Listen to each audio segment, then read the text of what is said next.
दादु नमो नमो निरंजनम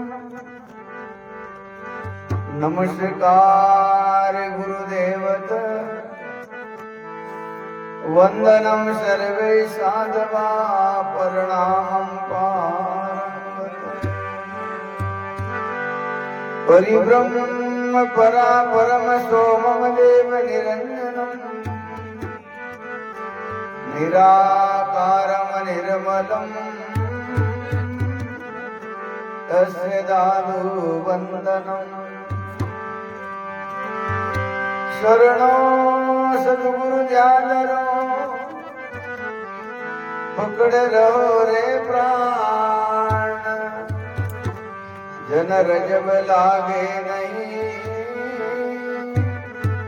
जम जाल मरावा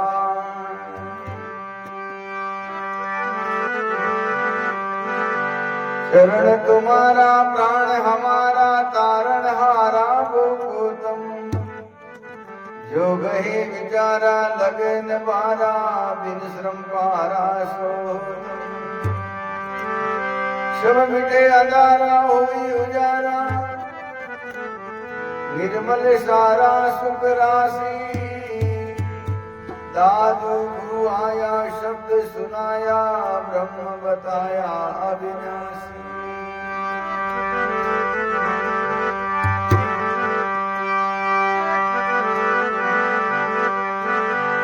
संत बड़े परमारती गनजों बरसे आए तपत बुझावे और वे अपना पोरस लाए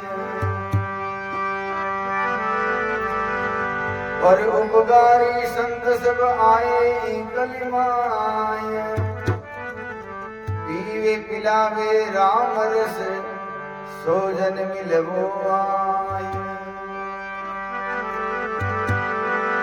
पीवे पिलावे राम रस आप सवारत नाय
सपनों देखो साथ सखीरी, देखो साथ सखीरी, ये घर आवना सखी गाओ मंगलाचार आज बजावना।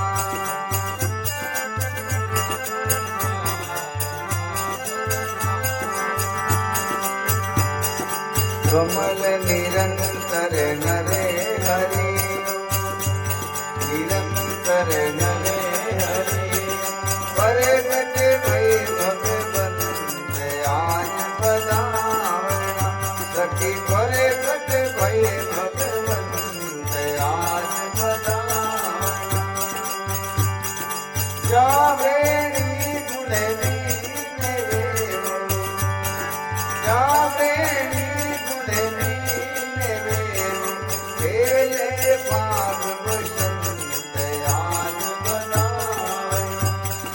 गाओ मंगलाचार आज बजावना।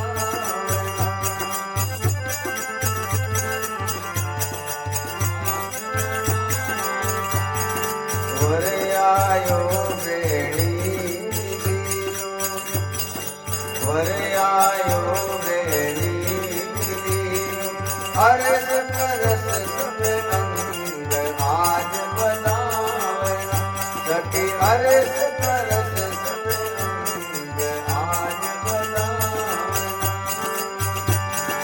दादू सुंदरी सुखी भयावो, सुंदरी सुखी भयावो, जुग जुग ये रस रंग आज बजावना सखी, गाओ मंगलाचार आज बजावना, आज बजाओ।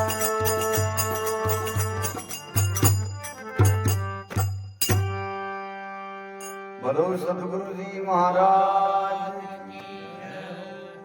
तो सर्वप्रथम सतपुरुष के शाश्वत स्वरूप स्वामी दादू दयाल महाराज और जितने भी संत महापुरुष हुए हैं उन सभी संत महापुरुषों के श्री चरणों में दंडवत प्रणाम करते हुए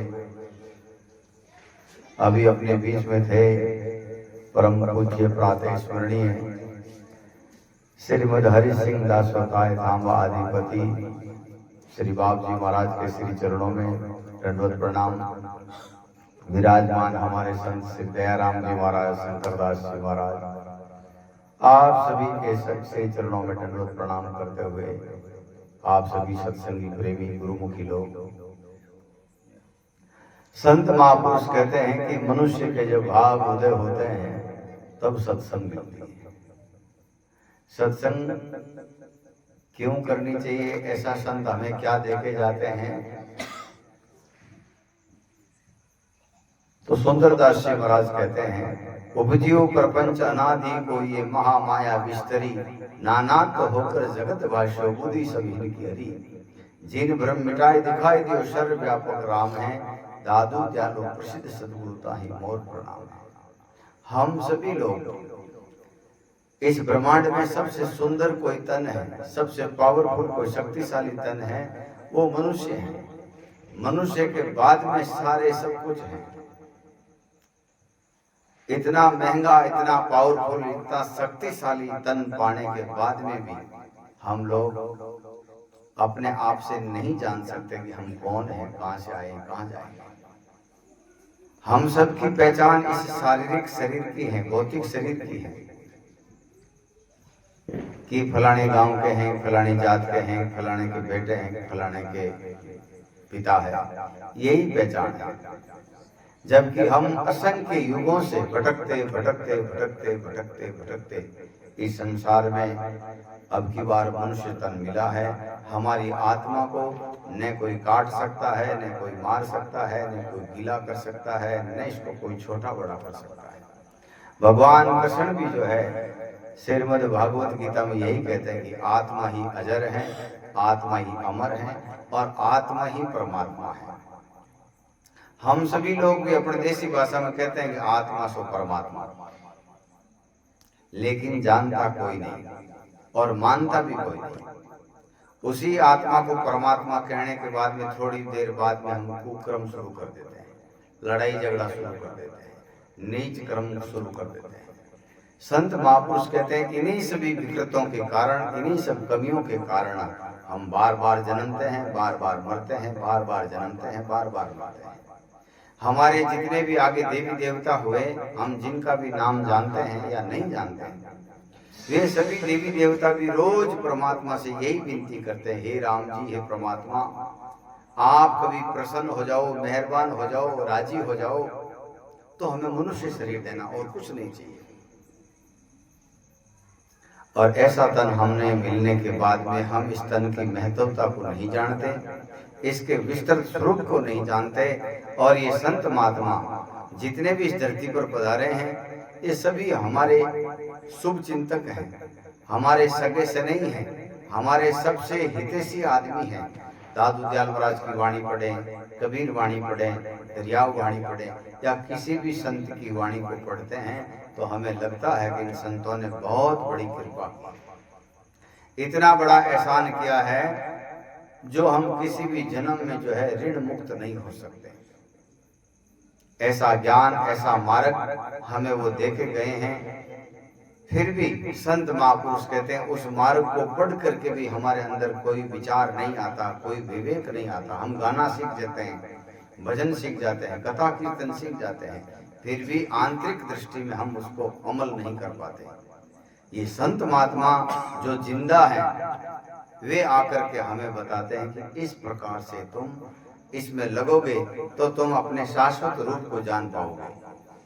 जो रूप सभी देवी देवताओं का है, पूरी ब्रह्मांड, पूरी कायनात का जो मालिक है, उसका स्वरूप है, वही हमारा स्वरूप है। लेकिन हम भ्रम, अज्ञान, अविद्या, मल विक्षेप, आवरण के कारण उसको भूल चुके हैं। उसको याद दिलाने का काम सत्संग करती है, ये सतगुरु लोग करते हैं।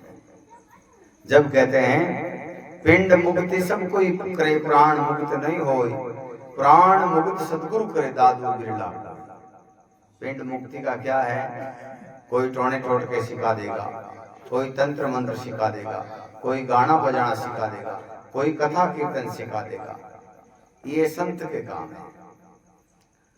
साधु होते हैं, वो आपको अपने धाम से, अपनी परंपरा से, अपने मत से, अपने पंथ से, अपनी पूजा पद्धति से जोड़ेगा। सद्गुरु होते हैं, वो आपको अपनी आत्मा से जोड़ेंगे, आपको अपने आप से जोड़ेंगे।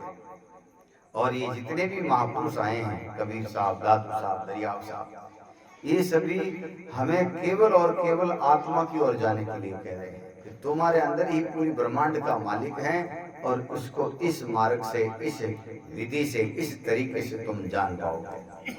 इसलिए स्वामी दादू दयाल महाराज और जितने भी संत महापुरुष हुए हैं, वो कहते हैं कि मनुष्य के जब भाव उदय होते हैं तब संत मिलते हैं, सत्संग मिलती है।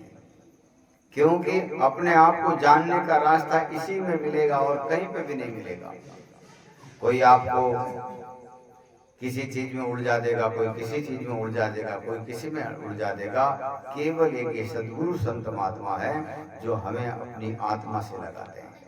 इसलिए स्वामी दादू दयाल महाराज कहते, सखी गाओ मंगल चार, आज बदावनो, सपनों देखियो साच क्यों गरावनो। वो परमात्मा के बारे में बताते हैं कि परमात्मा कैसा है। पदम कोटि रवि जी मिले, कहते हैं जिसके अंग अंग में करोड़ों सूरज का प्रकाश है, ऐसा वो परमात्मा है, और ऐसा ही हमारी आत्मा का स्वरूप है। लेकिन हम यही छोटे छोटे टुकड़ों में बटे पड़े हैं और कभी भी अपने आप को जानने का प्रयत्न नहीं करते। ये संत महात्मा सत्संग बड़ी कृपालु होकर के हमारे भ्रम अज्ञान दूर करके हमें शाश्वत लोक की ओर जोड़ती है।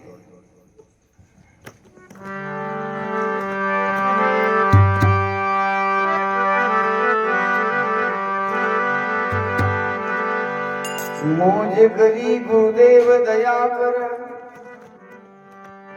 मौज करी गुरुदेव दया कर, शब्द सुनाय क्यों हरि ने रो।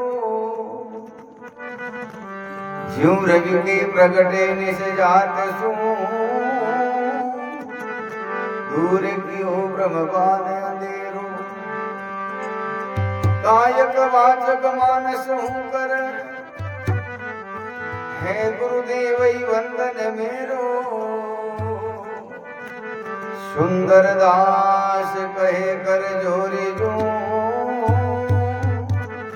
दादू दयाल कहूँ नित चेरो।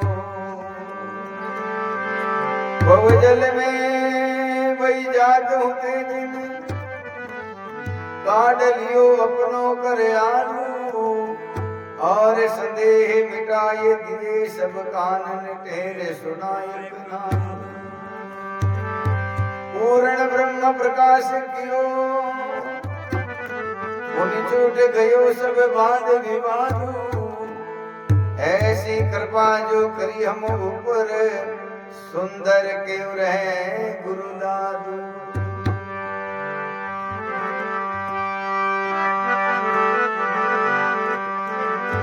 दादू सतगुरु कहे सो शिष्य करे, सब सिद्ध कारज हो। अमर अभे पद पाइए, काल न लागे कोय। सतगुरु वर्जे शिष्य करे, क्यों करे बंचे काल। देह दिस देखत बह गया, पानी फोड़ी पाल। गुरु गोविंद करे जानिए,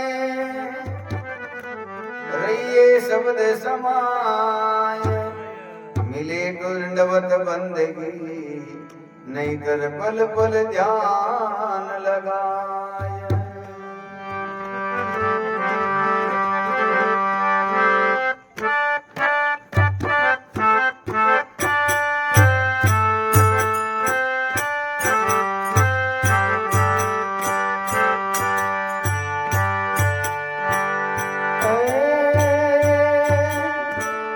सतगुरु शब्दा जो चले,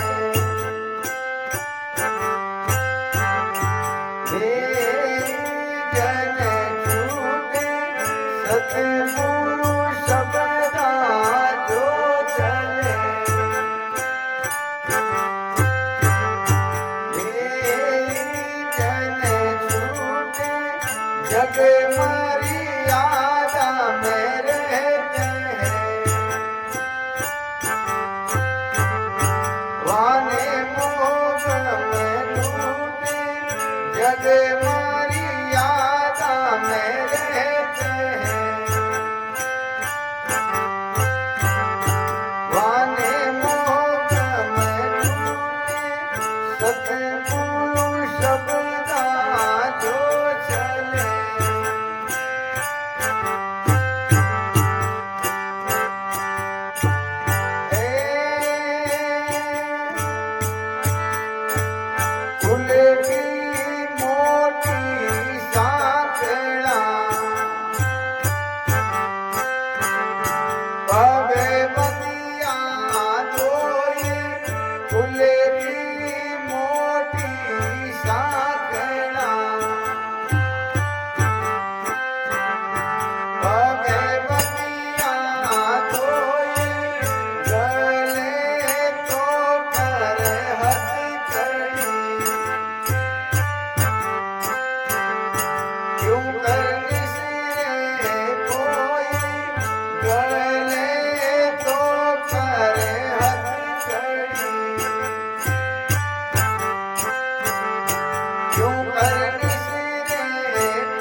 जग मारी याद में रहते हैं।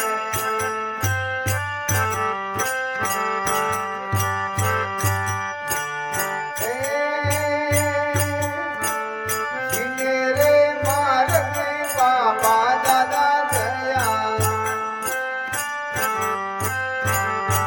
ये मार्ग खोटा। जिनेरे मार्ग में बाबा दादा गया,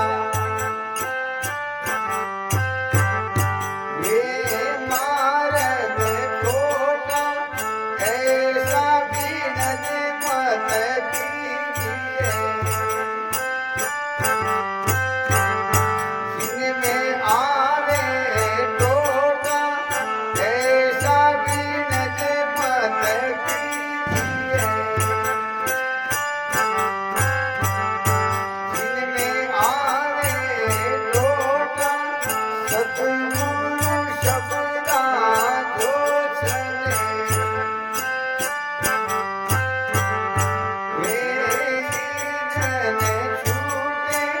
जग मारी याद में रहते हैं। वाने मोह में डूबे, सतगुरु शब्दा जो चले।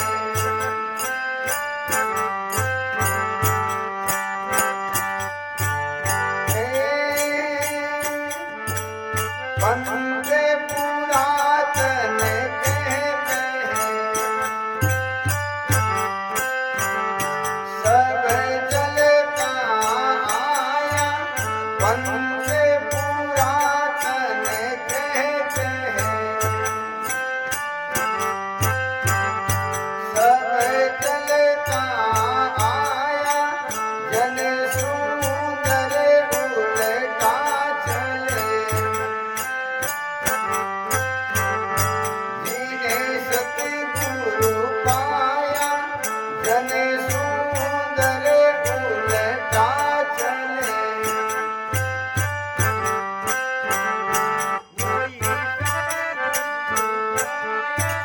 सतगुरु शब्दा जो चले।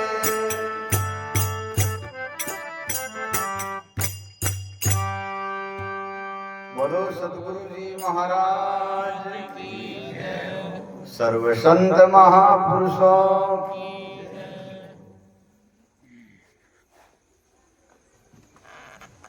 तो सुंदरदास जी महाराज कहते हैं, सतगुरु शब्दा जो चले वे ही जन छूटे।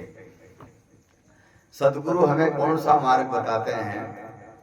कहते हैं एक बार राजा जनक को रात में सपना आ गया, नींद में आता ही है, लेकिन उनको सपने में ऐसा लगा कि जैसे जैसे ही नींद आई सपना शुरू हुआ, वो गड़ी गड़ी भीख मांग रहे हैं। और जैसे ही सपना टूटा तो 20-25 नौकर, कोई हवा डाल रहा है, कोई क्या कर रहा है, कोई पैर दबा रहा है। राजा जनक को एकदम आश्चर्य हुआ कि ये सही है कि वो सही है।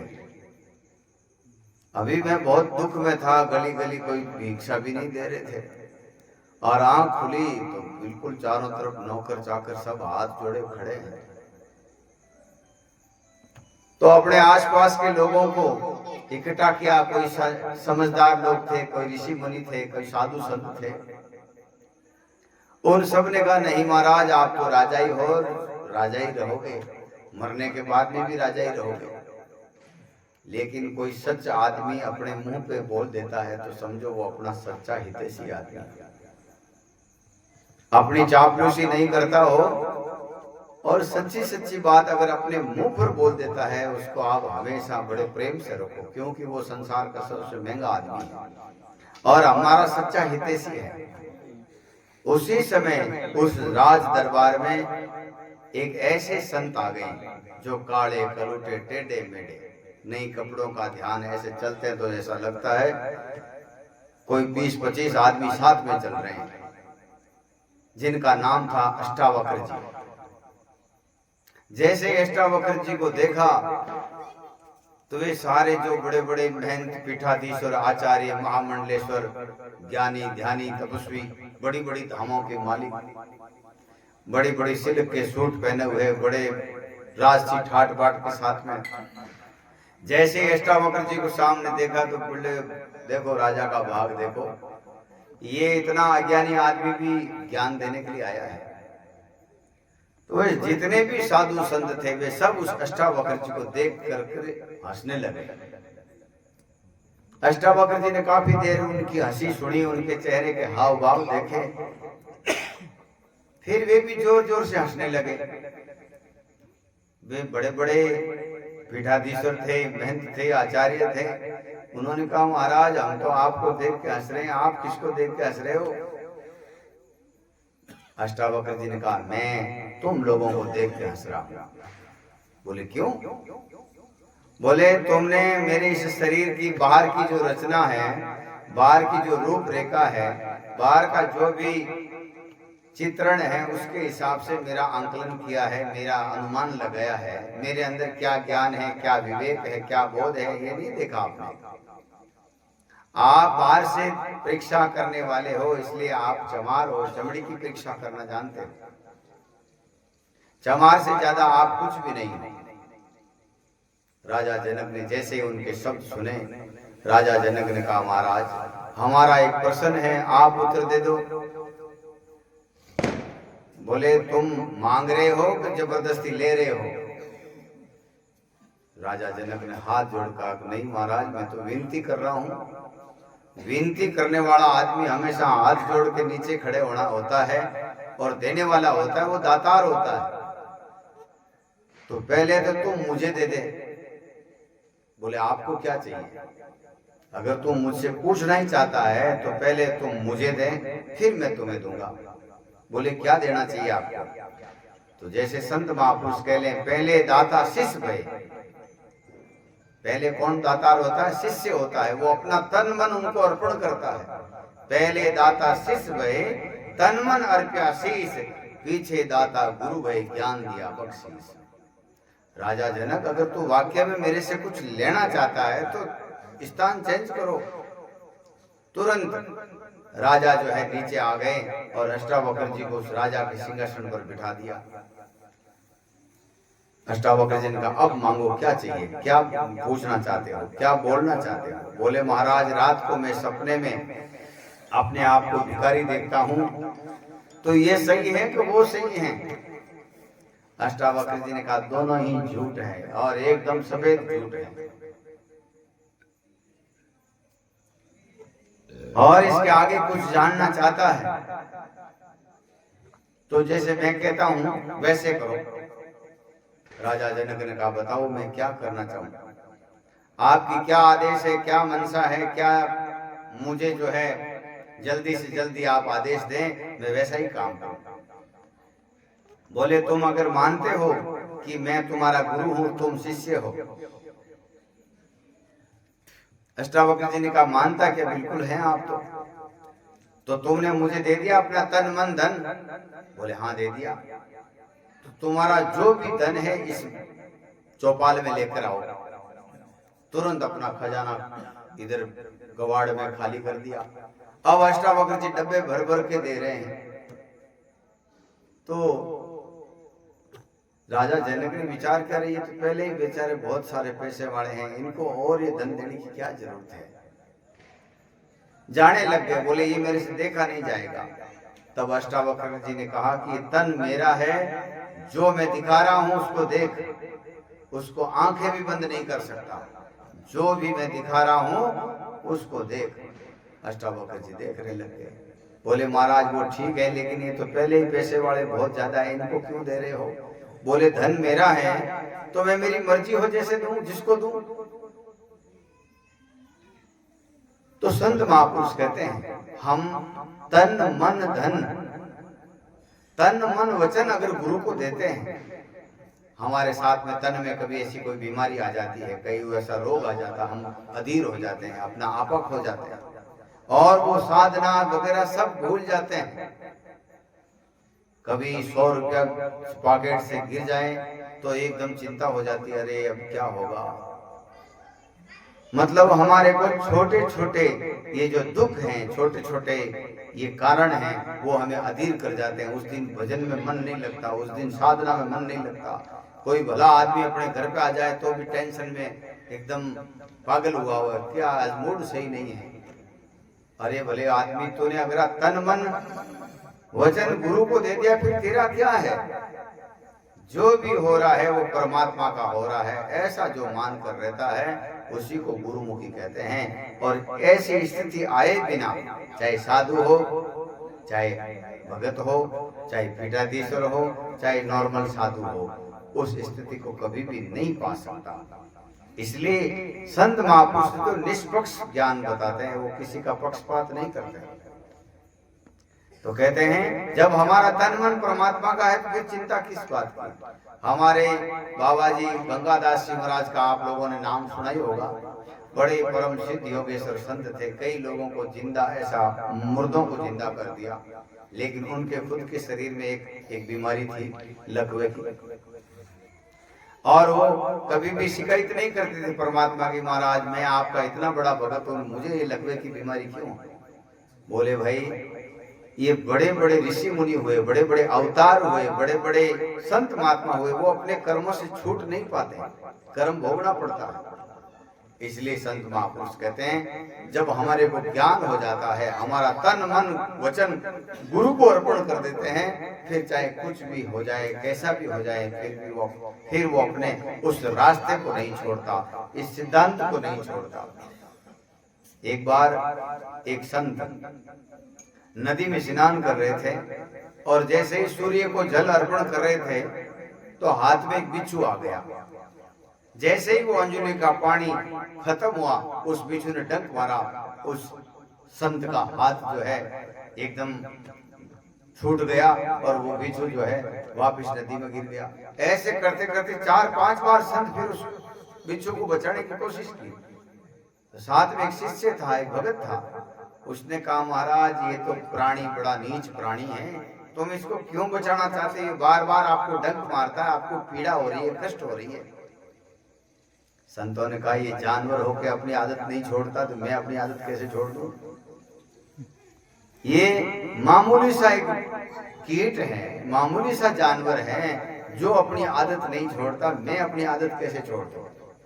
ऐसे ही गुरुमुखी आदमी का एक ही सिद्धांत होता है कि अपना वाणी, अपना तन, अपना मन पवित्र करने के लिए नित्य प्रति संतों का संग, सुमरण, भजन, दया, विवेक, बोध, ऐसे दिव्य गुणों के कारण ही उसकी मोक्ष होती है। और ये सब गुण केवल अपन गुरु के प्रति समर्पित होते ही हमारे अंदर आएंगे। जैसे अपनी माताएं बहनें हैं, ये अपने माता पिता, अपना कुल कुटुंब परिवार न्यात, जो भी सगे संबंधी हैं गांव के, सबको भाई बंधु सबको छोड़ करके पति का विश्वास करती हैं, एकदम अनजान जगह पर आ जाती है। जब पति को वो तन मन अपना अर्पण कर दिया, फिर वो पति जाने, पति का काम जाने, वो आराम से जी रही है, कठिनाई से जी रही है, भूखी है कि प्यासी है, कपड़े हैं कि नहीं है, उसकी चिंता उस पति को है। ऐसे ही संत महापुरुष कहते हैं विवेकी लोग अपना जो कुछ भी है वो परमात्मा का मानते हैं, गुरु का मानते हैं, और फिर चाहे जो भी शरीर के साथ में जो हो नित्य प्रति अपना नित्य क्रम नहीं छोड़ते, ऐसे लोगों का कल्याण होता है। तो जो भी गुरु की आप कहीं पे भी देखना, जो संतों के सेवक हैं, संतों के सानिध्य में जाने के बाद में एक तो वो तन पवित्र रखते हैं। तन पवित्र मतलब किसी प्रकार का नशा पता नहीं करते, किसी प्रकार का गंदा खान पान नहीं करते, किसी जीव की हत्या नहीं करते, और जहां तक हो वो नीतिवान होते हुए मेरा है सो मेरा है, आपका है सो आपका है। ऐसी स्थिति जिनकी भी होती है वे लोग जो है अपना कल्याण कर पाते हैं। तो ये सत्संग हमारा सुधार करती है। अभी हमें न बोलने का विचार है, न खाने का विचार है, न कुछ सुनने का विचार है। हम जानवरों की तरह सोचते हैं, जानवरों की तरह व्यवहार करते हैं और जानवरों की तरह ही उठते सोते हैं। जब गुरुमुखी हो जाएगा उसको एक एक वाक्य बोलने के लिए 1000 बार उसको सोचना पड़ेगा। बोले हमारी वाणी से किसी जीव को दुख ना हो, किसी जीव को तकलीफ ना हो, ऐसी वो वाणी बोलेगा। उसका सिद्धांत, उसका चरित्र, उसका स्वभाव, उसका खान पान जो परमात्मा को पसंद आए वैसा होगा। तो संत महापुरुष कहते हैं जब सदगुरु के शब्दों के अनुसार चलेंगे तब अपना खान पान शुद्ध हो जाएगा, अपना रहन सहन शुद्ध हो जाएगा, अपने नीति चरित्र ये शुद्ध हो जाएंगे। उसी समय समझो अपना कल्याण संभव है। उस स्थिति को पाए बिना, चाहे आप ज्ञानी हो, कथा कीर्तन करते हो, साधु हो, महंत हो, आचार्य हो या गृहस्थी हो, कुछ भी हो, उस स्थिति को प्राप्त किए बिना सपने में भी मत सोचो कि मोक्ष हो जाएगी हमारी। संत महापुरुष कहते हैं इसलिए हमें इन सदगुरु के शब्दों के ऊपर चल के तन से, मन से, वचन से पवित्र होना है। अपना खान पान, अपना रहन सहन, ये पहला काम है अपना। प्रारब्ध अपने हाथ में नहीं है, संचय कर्म भी अपने हाथ में नहीं है। अपने हाथ में केवल क्रियमान कर्म है। जब क्रियमान कर्म हमारा अच्छा होगा, साधु संत परमात्मा के अनुसार होगा, तो उसी समय हम अपना कल्याण कर पाएंगे। अपने देसी भाषा में समझो जैसे नीति व्यवहार, नीति और व्यवहार। नीति तो क्या है कि भाई का है जो भाई का है, हमारा है जो हमारा है। व्यवहार, माता पिता की सेवा करना ये कोई कार्य नहीं है, ये मूल कर्तव्य है। उसको हर हाल में करना, चाहे गरीब हो चाहे अमीर हो। बहन बेटी की सेवा करना, समाज की सेवा करना, ये भी कोई धर्म नहीं है, ये मूल कर्तव्य मनुष्य का। अगर ये भी नहीं कर सकता तो फिर वो मिनक भी नहीं है, जानवर है।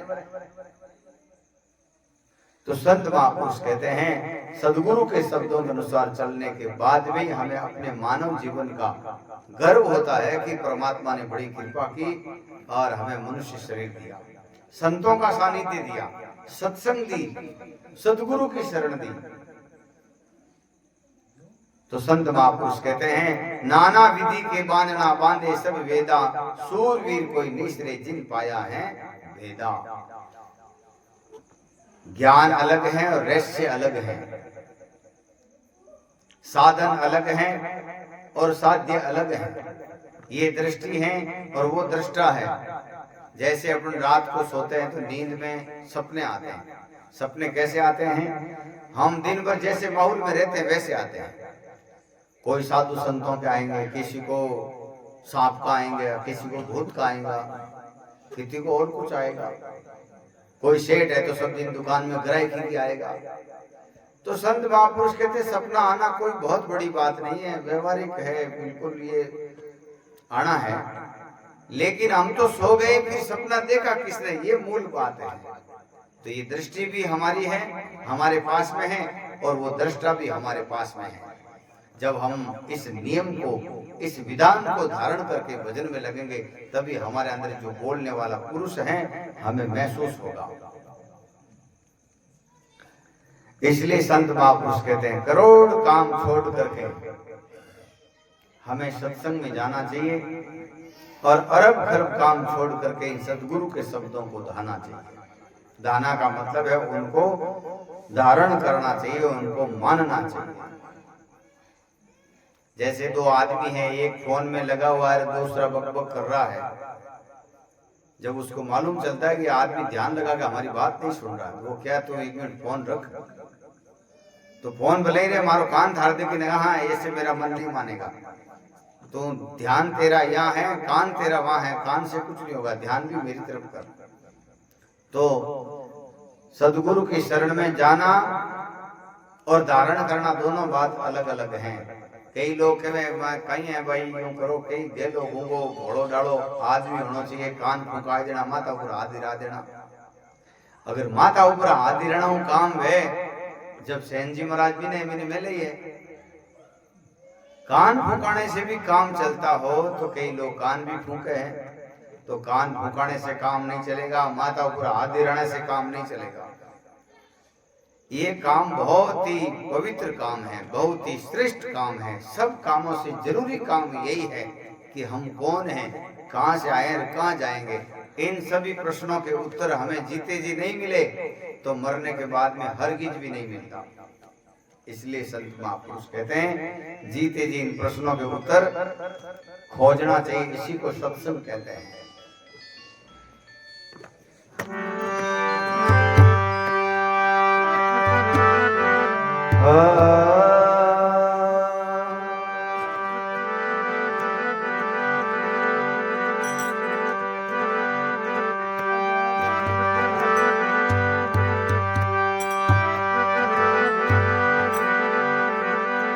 दादूनी का नाम है, 3 लोग तत्सार, रात दिवस रटबो करे रे मन ये विचार। दादूनी का नाम है, हरि हृदय निविसार, मूर्त मन माहे बसे, श्वास श्वास संभार। श्वासे श्वास संभालता एक दिन मिले आए, सुमरण पेड़ा से देखा, सतगुरु दिया बता।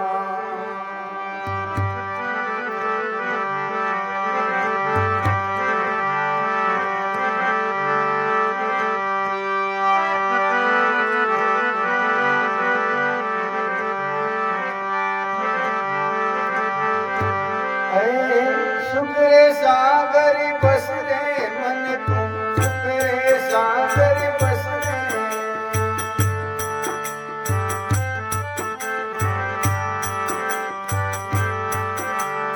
और नहीं सो जस रे, और नहीं सो जस रे, मन तू शुक्र सागर बस रे।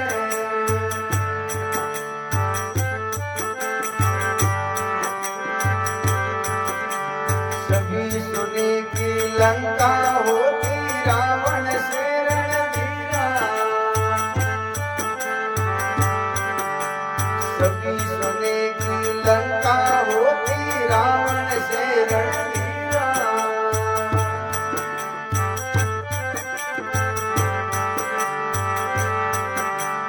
एक पलक में राज विनस्यो, एक पलक में राज विनस्यो, जम के पड़े जंजीरा, मन तू शुक्र सागर बस रे।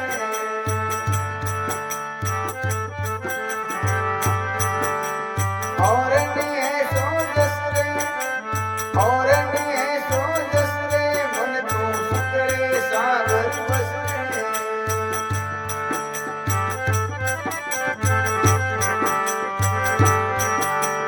दुर्योधन से राजा होते संग इतोतर भाई,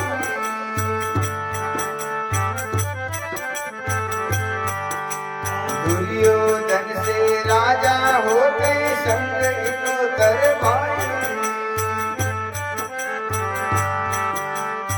ग्यारह अश्वनी संग चले थी, 11 अश्वनी संग चले थी, देवी जाने खाई, मन तू शुक्र सागर बस रे।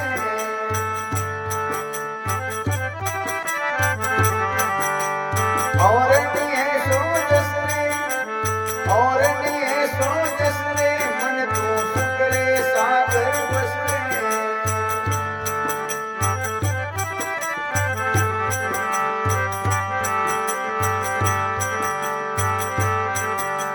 शेष पुत्र सागर के होते, कपिल मुनि सब खाए। शेष पुत्र सागर के होते, कपिल मुनि सब खाए। एक पुत्र उतान पात के, एक पुत्र उतान पात के, पर यहाँ तम पद पाए, मन तू शुक्र सागर बस रे।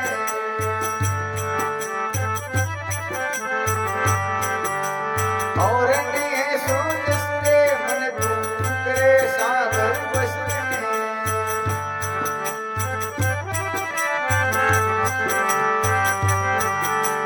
नाम देव हो राधे निरंजन जाकी छान छवाई,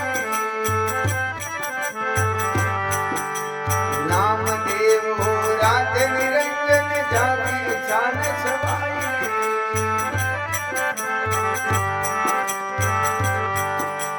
दूध पिलायो गौ जीवाई, दूध पिलायो सुखरे सागर बसरे,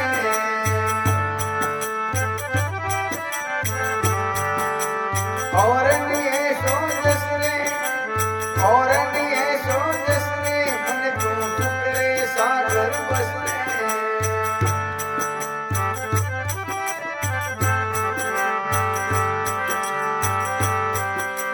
और निये सो जसरे, मन तू सुखरे सागर बसरे।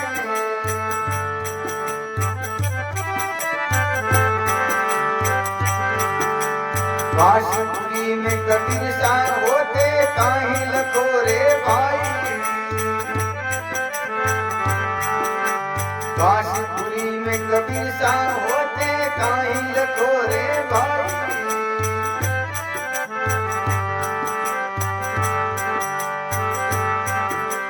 जाके सौ मिल जारा उतरा, जाके सौ मिल जारा उतरा, नौलख बालद लाई, मन तू सुखरे सागर बसरे।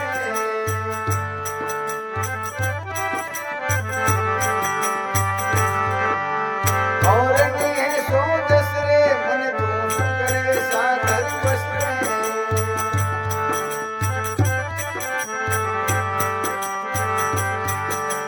कनिक जनेऊ कंद दिखाई, भक्ति करी रविदासा, कनक जनेऊ कंद दिखाई, भक्ति करी रविदासा। दास गरीब कौन गति पावे, दास गरीब कौन गति पावे, मकर मुक्ति निवासा, मन तू सुखरे सागर बसरे।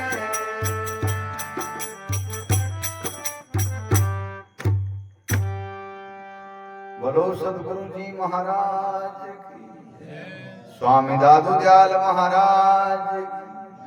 गरीबदास जी महाराज आपकी वाणी में कहे हैं, मन तू सुखरे सागर बसरे।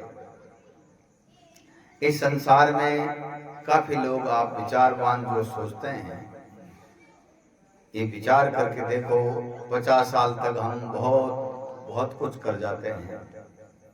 जैसे ही 60 साल 70 साल के बाद में अगर हम उस अवस्था को प्राप्त होते हैं, कोई अपने को आके पूछे भाई जिंदगी में तुमने क्या काम किया।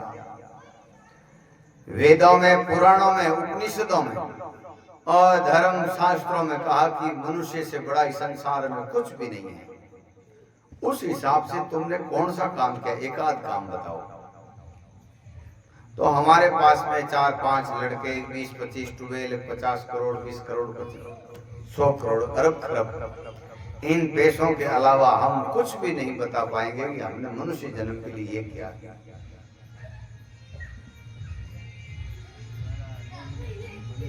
संत महापुरुष कहते हैं, हम सबका प्रथम करते हुए यही है कि हम अपने आप को जानें।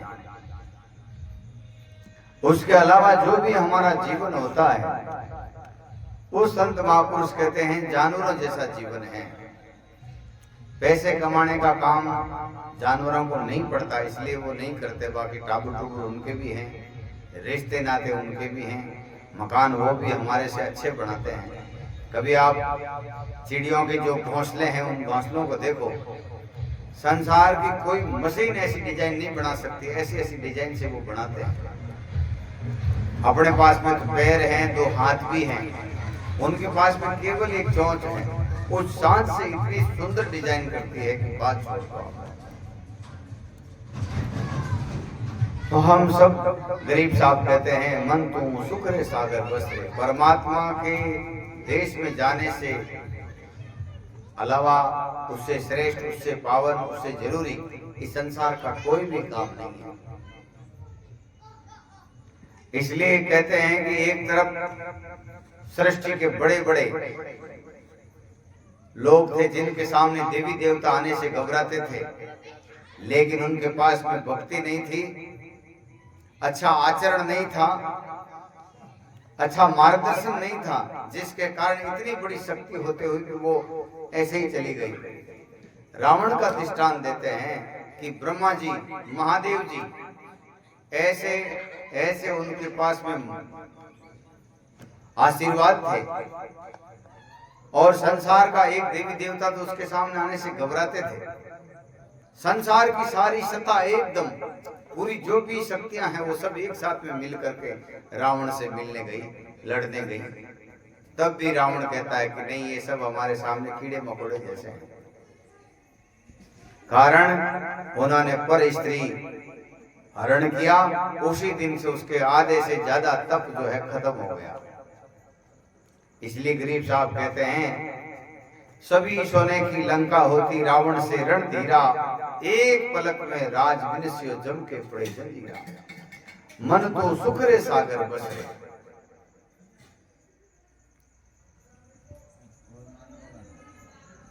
दूसरा दृष्टांत देते हैं दुर्योधन का। अपने भाई का ही हिस्सा, भाई का अधिकार, भाई का जो भी कुछ है हड़प लेने की भावना के कारण परमात्मा ने उसका संग त्याग दिया। और एक तरफ भगवान कृष्ण की अक्षौनी सेना, इतने बड़े परिवार का मालिक, इतने भाइयों का परिवार का मालिक, फिर भी वो नहीं जीत पाया। इसलिए संत महापुरुष कहते हैं, आज हम अच्छा कर रहे हैं तो कल अपने को अच्छा जरूर मिलेगा। धोखे के बदले में धोखा है और अच्छाई के बदले में धोखा कभी भी नहीं आ सकता। इसलिए हम किसी के साथ में कपट, षड्यंत्र, धोखा नहीं करें और ना ही कभी किसी की निंदा करें। ये मनुष्य के क्रियामान कर्म में शामिल है। अगर आदमी अपने चित्त को सुधारना चाहे, चित्त में शांति चाहिए, तो ये 5 काम छोटे छोटे हैं वो करने शुरू कर दो, उसी समय जो है अपना काम हो जाएगा। कैसे? पुराने जमाना में बड़े बड़े राजा होते थे, बड़े बड़े गढ़ों में जिनकी सेनाएं होती थी। सामने वाला जो ताकतवर राजा होता था वो क्या करता था, उसके मुख्य द्वार को घेर लेता था। रविदास जी महाराज कहते हैं, गढ़ को घेरिया बिना गढ़पति हाथ नहीं आवे। हमारे अंदर विराजमान परमात्मा है, ये हमारा गढ़ है। हमारी ज्यादा बाकचाल होने का कारण क्या है? हम एक तो निंदा बहुत सुनते हैं, निंदा बहुत करते हैं, अच्छे विचार नहीं है, गंदे खान पान है, जिसके कारण हमारी बुद्धि जो है एकदम विकराल हो गई है। अब वो अच्छा सोच भी नहीं सकती। इसलिए संत महापुरुष कहते हैं, अगर तुम्हें कुछ अपना सीधा करना है, अच्छा करना है, तो किसी के अधिकार के ऊपर अपना अधिकार नहीं करना, और हो सके तो किसी की न निंदा सुनना न निंदा करना। फिर दूसरा काम कौन सा रहता है? राम राम का ही रहता है। हम जितनी बाहर की चटपटी चीजें सुनेंगे या बाहर की चटपटी चीजों में चित्त लगाएंगे तो हमारा अंतःकरण और ज्यादा गंदा होगा। इसलिए सब संतों ने यही बात बताई है कि हमें अपना सुधार करना चाहिए। अपना मानव जीवन को रतन है, इस रतन को पहचानना चाहिए, और इसको जिन्होंने नहीं पहचाना वे फिर 84 के चक्कर में लगते रहते हैं। कोई कोई लोग, गुरुमुखी लोग, सत्संगी लोग जो है अच्छे विचारों के साथ में, अच्छे खान पान के साथ में, अच्छे चरित्र के साथ में रह करके अपने जीवन को कर्तार्थ करते हैं। तो आज आवड़ा साहब ने बहुत बहुत धन्यवाद। देखो हमारे तो गांव देख जोड़ो भी को नहीं, मैंने बेनीवाल साहब फोन करियो धनतेरस ने सत्संग करनी में, क्यों मैं अमोश ने, पूनम ने, 11 ने, मान तो कोई तिथि है कोई, सत्संग होनी, सत्संग सबसे बढ़िया काम है। और संतन का ये बीड़े जे निस दिन ज्ञान विचार, हम अच्छा को बुरा को ऊंचा को नीचा को जाति को वर्ण को संप्रदाय कुछ भी नहीं चाहिए, सत्संग चाहिए। हमारा ये मूल काम है। संतन का ये बीण जे निस दिन ज्ञान विचार, गाय कावे लेवन को ताही के दातार। कोई आदमी दुकान खोल दी है, बस ग्राहक नहीं आवे तो भी मेरी दुकान तो खोलनी पड़े। 2 दिन 4 दिन भी ग्राहक नहीं आवे तो भी दुकान खोलनी है। तो ये संतों का व्यापार है ज्ञान का।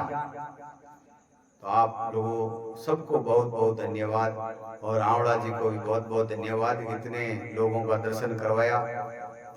आपका अच्छा विचार है, ऐसा ही विचार लगे रहें और नित्य प्रति भजन में लगेंगे तो आपका तो कल्याण होगा ही होगा, समस्त परिवार का, आपके संपर्क में जो आएंगे उनका भी होगा। बोलो सदगुरु जी महाराज। साधु नमो नमो निरंजनम नमस्कार गुरुदेव ते वंदनम सर्वे साधवा प्रणामं पारमते परब्रह्म परा परमसो मम देव निरंजनम निराकारम निर्मलम निर्जलाभुवनम। नमस्कार सुंदर करे निज दिन बारंबार सदा रहो मम शीश पे सतगुरु चरण तुम्हार। फाटे पर्वत पाप का गुरु दादू की आक रज बनिक से रायु से प्राणमृत हेवा। रजब गंगा है ज्ञाननी नहीं कर्माने रेत रुका। पाप पाड़ने छोड़ के मिले गुरु दरिया महंगा।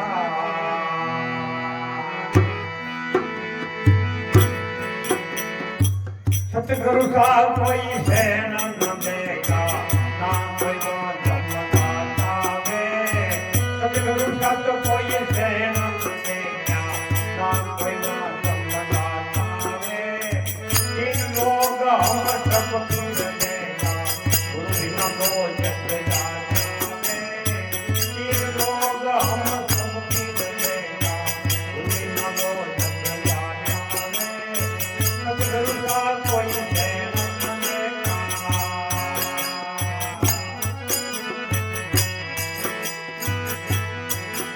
एक तमाशा का तेरी स्वामिया तान भगत कटरिया रे। तमाशा का तेरी स्वामिया तान भगत कटरिया रे। किसकी काकर फोन चलाए ओम अमीर माया रे। किसकी काकर फोन चलाए ओम अमीर माया रे। सतगुरु साल कोई सैन न देगा ना कोई जन्मदाता वे। इन लोग हम सब पीर देगा गुरु बिना दो जग जाता वे। सतगुरु साल कोई सैन न देगा।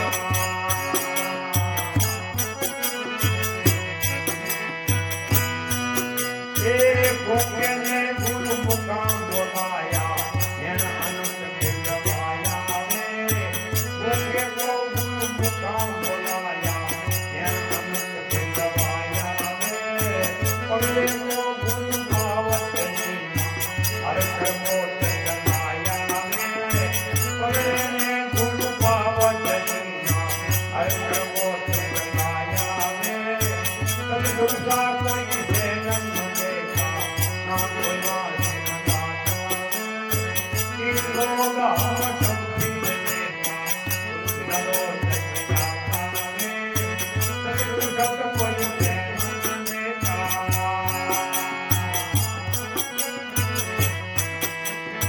मिट गई रहना सिमर सब माता नूर उदय कटकिया वे। मिट गई रहना सिमर सब माता नूर उदय कटकिया वे। केस राम सुमुखा लेवा सब आनंद कर लिया वे। केस राम सुमुखा लेवा सब आनंद कर लिया वे। सतगुरु साल कोई सैन न देगा ना कोई जन्मदाता वे। इन लोग हम सबकी बनेगा सबको सच जाता है सबके शब्द को ये ध्यान बनेगा अरे हाँ साधुयाल महाराज तपस्या वर्ष 1000 की सत्संग तो करिए तो ही बराबर न तुझे संतन किया तुझे एक घड़ी आधी घड़ी आधी मुई पुण्या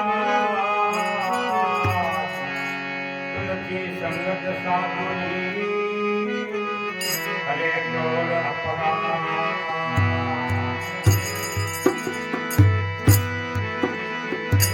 भजले राम संगाती जीवरा भजले राम संगाती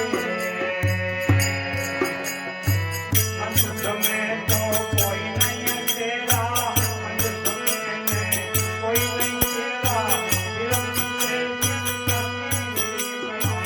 भजले राम संगाती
बोलो स्वामी दादू दयाल महाराज की जय।